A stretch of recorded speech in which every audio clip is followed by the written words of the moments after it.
મારું નામ છે રમેશભાઈ જીલરિયા અને હું ડાયમંડ વર્કર યુનિયન ગુજરાતના પ્રમુખ તરીકે કામ કરું છું.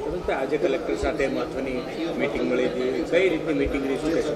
અમે 2 દિવસ પહેલાં કલેક્ટર શ્રી મારફતે માનનીય મુખ્યમંત્રી શ્રીને આવેદનપત્ર આપી 30 તારીખે હડતાલનું એલાન કરેલું હતું અને એલાનને અનુસંધાને એ બાબતને ગંભીરતાથી લઈ અને અહીંનું આપણું જે ઉદ્યોગનું ડેલિગેશન છે ઓલ ગુજરાત ડાયમંડ એસોસિએશન, એ લોકો દિનેશભાઈ નાવડિયાની અધ્યક્ષતામાં માનનીય મુખ્યમંત્રી શ્રીને મળ્યા હતા.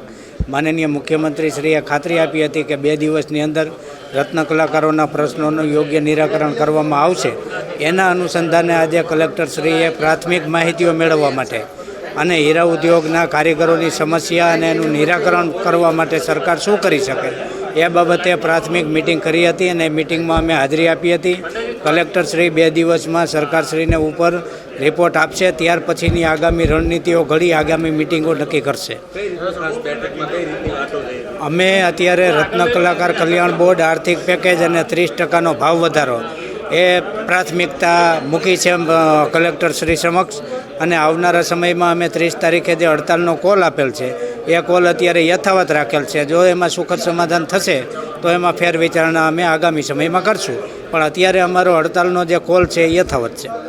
ગઈકાલે ગુજરાત રાજ્યના સીએમ ભૂપેન્દ્રભાઈ પટેલને રજૂઆત કર્યા થઈ અનુસંધાને આજે કલેક્ટરશ્રીએ મને અહીંયા બોલાવેલો અને ડાયમંડ વર્કર યુનિયનના પ્રતિનિધિ મંડળે જેમને આવેદનપત્ર આપ્યું હતું એમને પણ બોલાવવામાં આવેલો.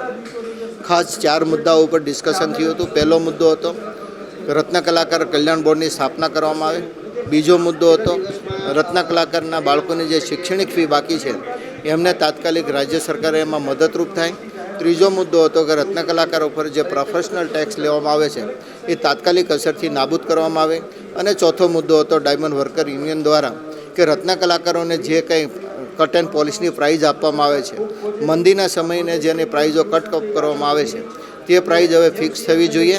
અને આ અંગે કલેક્ટરશ્રીએ પોઝિટિવ અભિપ્રાય આપતા કીધું છે કે ઇન્ડસ્ટ્રીના આગેવાનોને, ડાયમંડ એસોસિએશનના પ્રતિનિધિ મંડળને, gems and jewellery export promotion કાઉન્સિલની કમિટીને આ બધાને સાથે મળાવીને એક ચર્ચા કરી અને આના આધાર પર જે કંઈ રિપોર્ટ તૈયાર થાય એ રિપોર્ટ રાજ્ય સરકારને સુપૃત કરવામાં આવશે અને રાજ્ય સરકાર આ રિપોર્ટના આધાર ઉપર રત્ન કલાકારોને જે કંઈ મદદરૂપ થવાના છે મદદરૂપ થશે એવી અમને આજના 2 દિવસના ડિસ્કશનના આધાર ઉપર ચોક્કસ લાગી રહ્યું છે.